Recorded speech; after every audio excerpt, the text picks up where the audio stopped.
Hello, bachcho. Let's read this question. The question says, in the Young's double slit experiment, the interference pattern is found to have an intensity ratio between the bright and the dark fringes as 9. This implies that. So question में हमको given है कि हमारे पास एक Young's double slit experiment है जिसमें interference pattern जो है वो found किया गया है. So यहाँ पर हमारे पास जो key concept है हमारे पास इंटरफेरेंस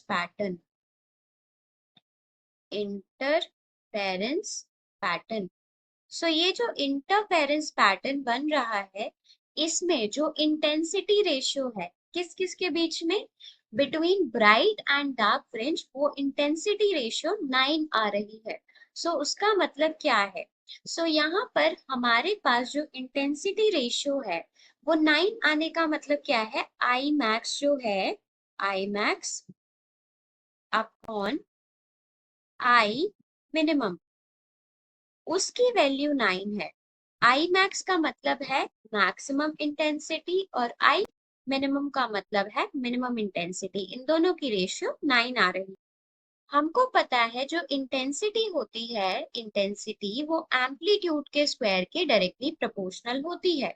सो जो हमारे पास आई मैक्स है उसको हम a प्लस बी का होल स्क्वायर लिख सकते हैं, और जो हमारे पास आई मिनिमम है उसको हम a माइनस बी का होल स्क्वायर लिख सकते हैं.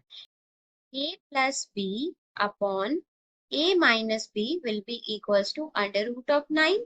So this will be equals to a plus b upon a minus b की वैल्यू आ जाएगी हमारे पास 3 के इक्वल.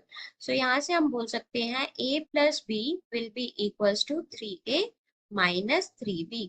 सो ये हो जाएगा हमारे पास 4b is equals to 2a.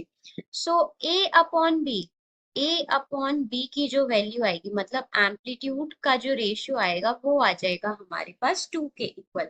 अब ए अपॉन बी आ गया हमारे पास 2 के इक्वल. सो इनका जो स्क्वायर होगा मतलब I1 अपॉन I2 जो होगा वो क्या होगा, वो हमारे पास ए स्क्वायर अपॉन बी स्क्वायर के इक्वल होगा. क्यों? क्योंकि इंटेंसिटी जो है वो एम्पलीट्यूड के स्क्वायर के डायरेक्टली प्रोपोर्शनल है. तो ये किसके इक्वल हो जाएगा? 2 का स्क्वायर.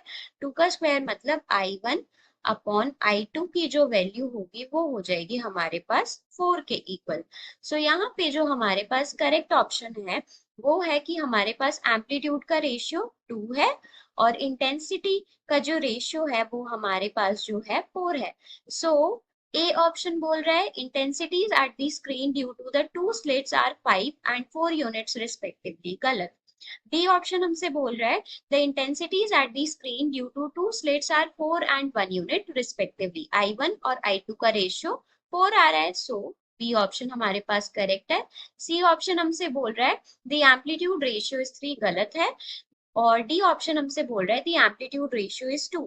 सो यहाँ पे डी ऑप्शन भी हमारे पास करेक्ट है. सो यहाँ पर हमारे पास करेक्ट ऑप्शन है B option and D option.